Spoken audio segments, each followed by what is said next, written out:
आजची स्टोरी ही त्या महिलांसाठी आहे ज्या विधवा आहेत, त्यांना मुलंही आहेत आणि त्यानंतर त्यांना दुसऱ्या व्यक्तीवर प्रेम होते. त्या कंडिशनमध्ये त्या मुलाचे भविष्य काय असते? जर एखादी महिला विधवा असेल तर तिने मुलं असल्यावर दुसरं लग्न करावे की नाही, हे मला शेवटी कमेंट बॉक्समध्ये नक्कीच कळवा. कथा शेवटपर्यंत बघा, यातून तुम्हाला नक्कीच काहीतरी शिकायला मिळेल. ईश्वर साहेबांच्या बंगल्याबाहेर मी वडापावची गाडी लावली होती. एके दिवशी त्यांच्या मॅडम माझ्याकडे वडापाव घेण्यासाठी आल्या आणि एक बॅग माझ्याजवळ ठेवून मला म्हणाल्या की ही सांभाळून ठेव, मी नंतर तुझ्याकडून घेऊन जाईल. पण बरेच वर्ष निघून गेले, त्या मॅडम ती बॅग घेण्यासाठी परत आल्या नाही. बघता बघता माझीही प्रगती झाली आणि छोट्याशा गाडीवरून मी एक हॉटेल मालक बनलो. एके दिवशी माझी नजर अचानक ईश्वर सरांच्या मॅडमवर गेली. त्या मला फाटलेल्या कपड्यांवर रस्त्याच्या कडेला बसलेल्या दिसल्या. मी धावतच त्यांच्याजवळ गेलो आणि त्यांची बॅग त्यांना परत करू लागलो. तेव्हा त्या मला हसतच म्हणाल्या की एकदा ही बॅग उघडून तरी बघ, तिच्यात काय आहे. जेव्हा मी ती बॅग उघडून पाहिली तेव्हा मी आश्चर्यचकित झालो. मी एक छोटासा वडापावचा गाळा सांभाळत होतो. ईश्वर सरांच्या बंगल्याबाहेर मी ती गाडी लावत होतो. सकाळ संध्याकाळ मी हेच काम करत होतो. हे माझे पोट भरण्याचे साधन होते आणि येता जाता बरेचसे लोक माझ्या गाडीवर वडापाव खाण्यासाठी येत होते. पण माझे आयुष्य एवढे सोपे नव्हते. जेव्हापासून मला कळत होते तेव्हापासून मी गरिबीतच जीवन जगलो होतो. माझी आई नेहमी आजारी राहत होती आणि तिच्या गोळ्या औषधींसाठीही माझ्याकडे पैसे नव्हते. त्यामुळे प्रत्येक दिवशी माझे हेच प्रयत्न असायचे की माझा जास्तीत जास्त धंदा व्हायला हवा आणि त्या पैशातून घर खर्चासाठी आणि माझ्या आईच्या गोळ्यांसाठी औषधींसाठी मला पैसे मिळायला हवे. माझी आई खूप शांत स्वभावाची महिला होती. ती नेहमी मला एकच वाक्य सांगत असे की बेटा, देव तुला तुझ्या मेहनतीचे फळ एक दिवस नक्कीच देईल. इमानदारीने आपले जीवन जगण्याचा प्रयत्न कर आणि कोणाचा 1 रुपयाही जास्त घेऊ नको. वडापाव विकून मला रोज जे काही पैसे मिळत होते त्या पैशातून मी माझ्या आईच्या गोळ्या औषधी आणि उरलेल्या पैशातून आईसाठी काहीतरी फळे वगैरे घेऊन जात होतो. ते पाहून तिला आनंद होत असे आणि ती मला आशीर्वाद देत असे. ती म्हणत असे की माझा मुलगा खूप चांगला आहे आणि देव तुझ्या आयुष्यात सुख शांतता देवो. माझ्या आईचा आशीर्वाद माझ्यासाठी सगळ्यात मोठी कमाई होती.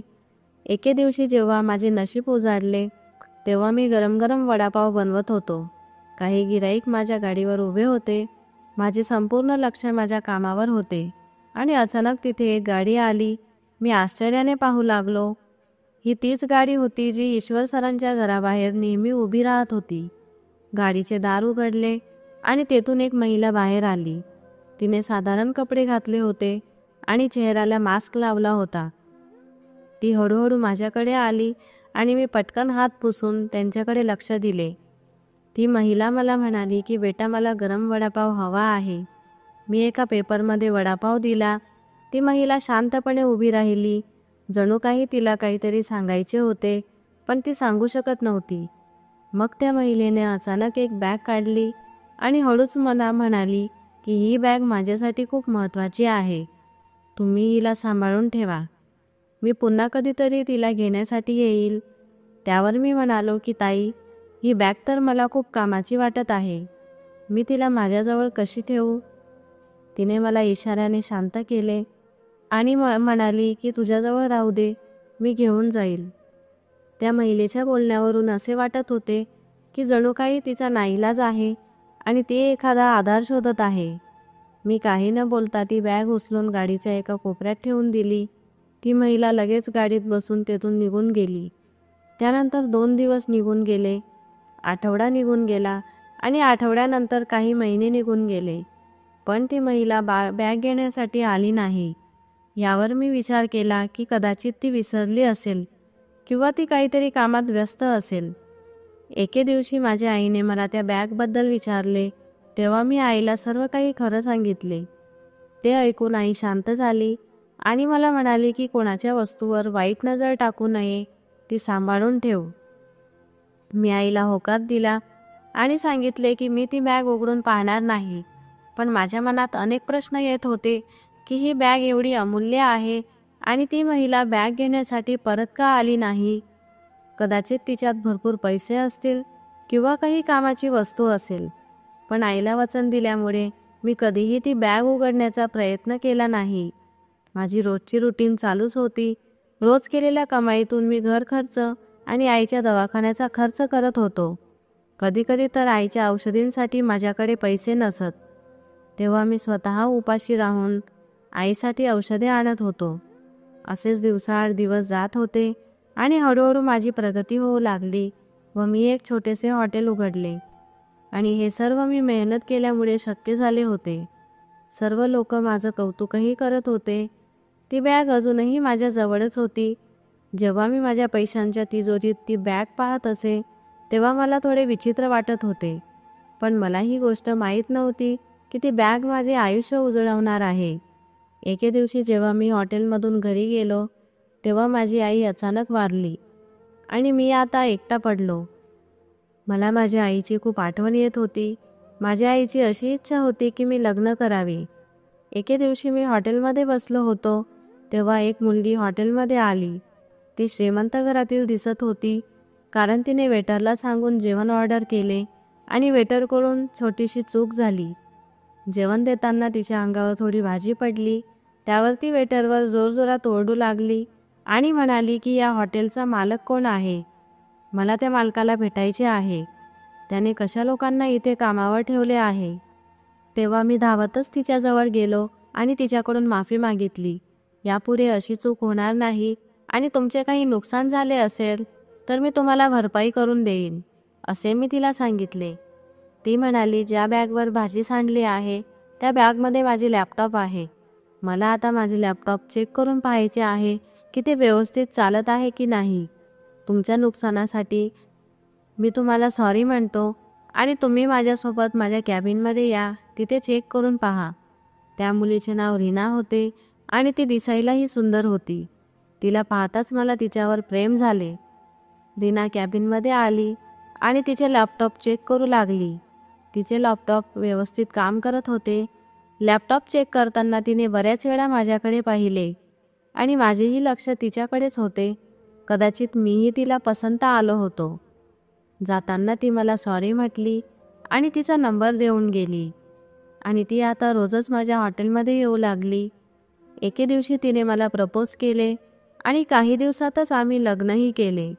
जेव्हा मी तिला तिच्या आईवडिलांबद्दल विचारपूस केली तेव्हा ती मला म्हणाली की माझ्या आईवर माझे खूप प्रेम आहे, पण 4-5 वर्षा अगोदर तिने एका व्यक्तीसोबत लग्न केले.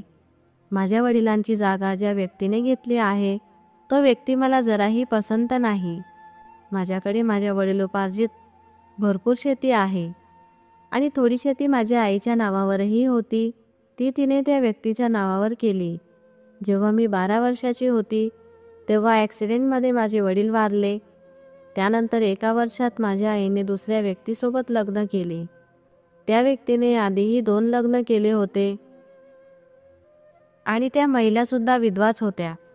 तो अशाच विधवा बायकांना शोधत असे आणि त्यांच्याशी लग्न करून त्यांच्या पैशांवर मज्जा करत असे. याच कारणामुळे मला आता तो व्यक्ती आणि माझी आई दोघेही चांगले वाटत नाही. या कारणामुळे मी माझ्या आईवरही केस केली आहे आणि मी आता माझ्या आजी आजोबांसोबत राहत आहे. त्यांनी माझे शिक्षण केले आणि मला नोकरीला लावले. मी सुद्धा वकील आहे. माझ्या पत्नीची कथा ऐकून माझ्या डोळ्यात अश्रू आले. ती एक चांगली मुलगी होती. ती माझ्यावर खूप प्रेम करत होती. त्यामुळे मी तिलाही त्या बॅगबद्दल सर्व काही सांगितले. रीनाचेही माझ्या आईसारखेच असेच म्हणणे होते की ती कोणाची तरी वस्तू आहे, त्यामुळे आपण तिच्यावर वाईट नजर टाकू नये. मला माझ्या आईवर आणि माझ्या पत्नीवर खूप प्रेम होते. माझी आई तर या जगात नव्हती, पण आता मला रीनाला गमवायचे नव्हते. तिने माझ्या आयुष्यात आनंद आणला होता आणि तिच्यामुळेच मी आज अनेक हॉटेलचा मालक झालो होतो, ज्या मी एकटाच सांभाळत होतो. एके दिवशी मी असाच माझ्या कामावरून घरी परत येत होतो. बऱ्याच वर्षानंतर माझे लक्ष त्या महिलेवर गेले. आयुष्य हे नवनवीन वळण घेत असते आणि ज्या गोष्टी भूतकाळात घडलेल्या असतात त्या पुन्हा भविष्यात आपल्यासमोर येतात. मी कधीही असा विचार केला नव्हता की एवढ्या वर्षानंतर मी कामानिमित्त जात असताना माझी नजर एका अशा व्यक्तीवर पडेल ज्याला मी कधीही विसरू शकत नाही. मी रस्त्यात सिग्नलच्या ठिकाणी थांबलो होतो. रस्त्यावर खूप गर्दी होती आणि गोंधळही होता. आज मी खूप खुश होतो कारण मी कुठल्या कुठे पोहोचलो होतो. रीना माझ्या आयुष्यात आली आणि त्यानंतर मी अनेक हॉटेल्सचा मालक झालो. आता शहरात माझे नाव होते. मी खूप मेहनतीने इज्जत कमावली होती आणि आज एका मोठ्या शहरात नामांकित हॉटेलपैकी एक माझे हॉटेल होते. पण मला काय माहीत की आजचा दिवस माझं सुख कायमचा हिरावून घेणार होता. मी गाडीत बसलो होतो. मी आजूबाजूच्या लोकांना पाहत होतो. माझी नजर रस्त्याच्या कडेवर बसलेल्या स्त्रीवर पडली. मी अचानक गाडीचा ब्रेक लावला व त्या स्त्रीचे फाटलेले कपडे, विस्कटलेले केस पाहून मला धक्काच बसला. कारण ती स्त्री दुसरी कोणी नसून ईश्वर साहेबांची पत्नी होती. मी श्वास घेणं विसरून गेलो कारण मी नेहमी त्या स्त्रीला महागातले कपडे, दागिने व महागातला साजशृंगार करताना पाहिले होते. कधीही त्या स्त्रीच्या चेहऱ्यावर चिंता दिसत नव्हती. पण आज तिची अवस्था इतकी बिकट कशी झाली? पायात चप्पल नाही, मळलेली चादर अंगावर घेऊन रस्त्याच्या कडेवर बसलेली आहे व येणाऱ्या जाणाऱ्या लोकांकडे पाहत होती. जणू काही स्वतःची ओळख पटवून घेण्यासाठी ती धडपडत होती. मी तिला पाहून सुन्न झालो. मला विचार येऊ लागला की ही स्त्री इथे का बसली आहे? ईश्वर साहेबांनी तिच्यासोबत असे का केले? एकदम मला आठवले की तिने काही वर्षांपूर्वी मला एक बॅग सांभाळण्यासाठी दिले होते आणि सांगितलं होतं की मी परत ही बॅग घेण्यासाठी येईल. या बॅगमध्ये खूप महत्त्वाची वस्तू आहे. परंतु ती कधीच बॅग परत घेण्यासाठी आली नाही. पण आज ती मला अशा अवस्थेत भेटली की मला काहीच कळत नव्हते. काही वेळानंतर मला ओरडण्याचा आवाज येऊ लागला. मी आजूबाजूच्या लोकांकडे पाहिले पण मला समजले नाही. ती महिला माझ्याजवळ येऊन म्हणाली की तू तोच माणूस आहे जो ईश्वर साहेबांच्या बंगल्याच्या बाहेर उपहाराचा स्टॉल लावत होतास. मी म्हणालो, हो, मी तोच माणूस आहे. तुम्ही माझ्याजवळ बॅग ठेवायला दिली होती, ती अजूनही सुरक्षित माझ्याकडेच आहे. तिने माझ्या डोक्यावर हात फिरवला आणि म्हणू लागली की बेटा, तू नेहमी सुखी राहा. आता ईश्वरला कोणीही वाचवू शकत नाही. तू ती बॅग माझ्याकडे आणून दे. मी सांगितलं की तुम्ही आधी माझ्या घरी चला. आपण लगेच हॉस्पिटलमध्ये जाऊन तुमच्यावर उपचार करू कारण तुमची तब्येत खूपच खराब झालेली आहे. तुमची बॅग कुठेच गेली नाही, ती माझ्याकडेच आहे. मी कधीच तिला उघडून पाहिली नाही. तिने मला मिठी मारली आणि म्हणू लागली की तू खरंच मला देवासारखाच भेटलास. आता ईश्वरचा अंत जवळ आला आहे, त्याला कोणीच वाचवू शकत नाही. मी त्या महिलेला घेऊन हॉस्पिटलमध्ये पोहोचलो. डॉक्टरांनी उपचार सुरू केला. काही वेळात मला माझ्या पत्नीचा फोन आला. ती खूप चिंतित होती. ती म्हणाली की तुम्हाला मला एक फोनसुद्धा करता येत नाही का? मी माझ्या पत्नीला सगळं सांगितलं आणि तिला समजावले की मी थोडा कामात अडकलो होतो म्हणून उशीर झाला. ती मला म्हणाली की तुम्ही तुमचे लोकेशन पाठवा, मी तुमच्या जवळ येते. तुम्हाला कुठले असे अर्जंट काम आले आहे की तुम्हाला एक फोन करायला सुद्धा वेळ भेटला नाही? मी तिला समजावले आणि सांगितले की तू चिंता करू नकोस, मी काही वेळातच घरी येत आहे, तू घरी आराम कर. ती रागात म्हणाली की तुम्ही कुठे आहात, मला लगेच तुमचं लोकेशन सेंड करा. मला आत्ताच्या आता तुमच्याकडे यायचे आहे. मी तिला माझे लोकेशन सेंड केले. जेव्हा माझी पत्नी हॉस्पिटलमध्ये पोहोचली तेव्हा ती खूप घाबरलेली होती कारण तिला असे वाटत होते की मला काहीतरी झाले आहे. ती मला मिठी मारून रडू लागली. मी तिला सांगितले की मला काहीच झाले नाही, मी बरा आहे. मग मी त्या महिलेला भेटण्यासाठी माझ्या पत्नीला घेऊन गेलो. मी आधीच माझ्या पत्नीला सगळे सांगितले होते. तीही त्या महिलेला पाहून चिंता करू लागली. माझ्या पत्नीला त्या महिलेची परिस्थिती पाहिली गेली नाही. ती आधीच वकील होती. तिने अशा कितीतरी केस जिंकलेल्या होत्या. तिने त्या महिलेला विचारपूस केली व म्हणू लागली की तुम्ही तर एका श्रीमंत माणसाची पत्नी होते, मग तुमची परिस्थिती अशी कशी झाली? जेव्हा त्या महिलेने तिच्या आयुष्यातील घटना सांगितल्या तेव्हा आमच्या दोघांच्या पायाखालची जमीनच सरकली. मी तर कधी स्वप्नातही विचार केला नव्हता की त्या बॅगमध्ये काय आहे. त्यांनी सांगितलं की बेटा, एकदा तरी ती बॅग उघडून पाहायला हवी होती. त्या बॅगमध्ये रक्ताने भरलेले कापड होते आणि काही कागदपत्र होते, ज्यामुळे ईश्वरला फाशी होण्यापासून कोणीही रोखू शकत नाही. आजपासून 23 वर्षांपूर्वी मी ईश्वरसोबत लग्न केले होते. मी एक विधवा स्त्री होती. मी एका श्रीमंत कुटुंबाची सदस्य होती. काही वर्षांनी माझ्या आईवडिलांचा मृत्यू झाला. मी माझ्या पहिल्या पतीसोबत आनंदाने आयुष्य जगत होती. तो एक इमानदार आणि सुसंस्कृत माणूस होता. तो माझ्यावर खूप प्रेम करत होता. पण देवाला दुसरंच काही मंजूर होतं. एका अपघातात त्याचा मृत्यू झाला. मी एकटीच राहून गेली. मी माझी पतीची सर्व संपत्तीची एकुलती एक वारस होती. मला एक लहान मुलगा होता.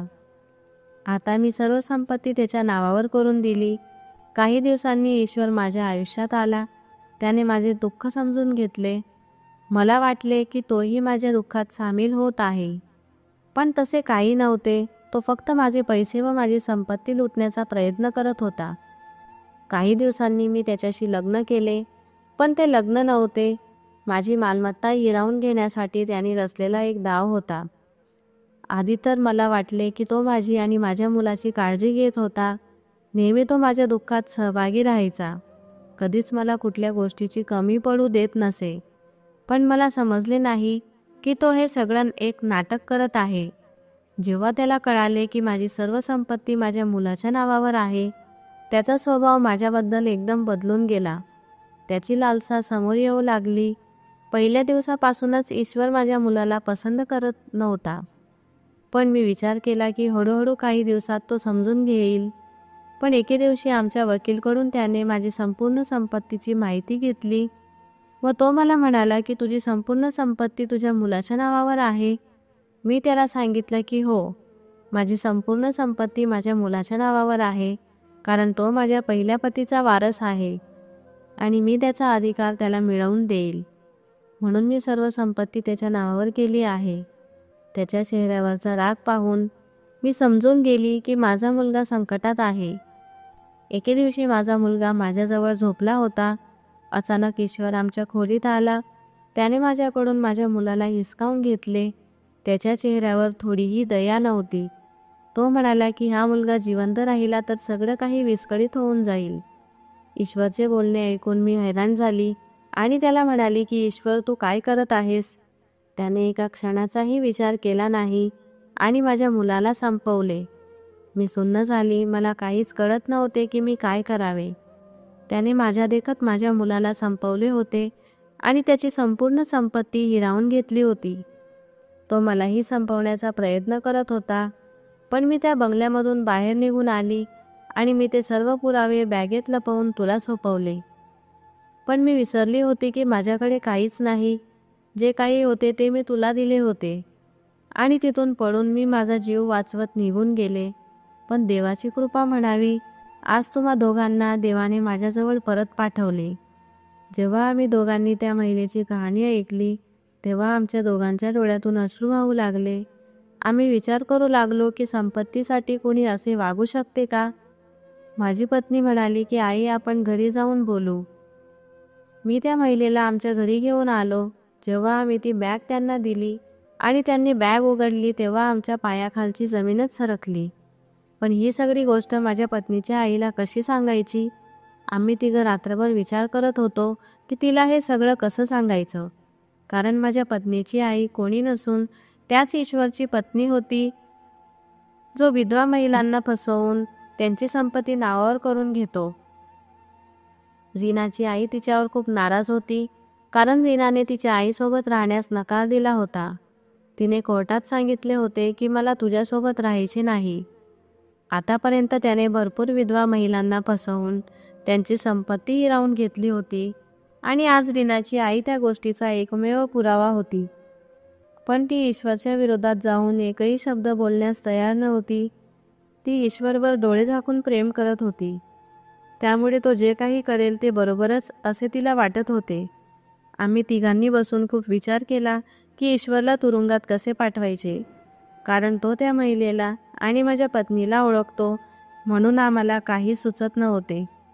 पण आमच्या लक्षात आले की तो मला ओळखू शकत नाही, कारण आम्ही दोघं कधीच समोरासमोर आलो नव्हतो. मग आम्ही ठरवले की मी नोकरीसाठी ईश्वरच्या बंगल्यावर जाईल. काही दिवसात मी नोकरीसाठी ईश्वरच्या बंगल्यावर गेलो. त्याला एका ड्रायव्हरची गरज होती, म्हणून मी त्याचा ड्रायव्हर म्हणून नोकरीला लागलो. मला नोकरीला लागून 5 दिवस झाले होते. माझी नजर माझ्या पत्नीच्या आईवर पडली.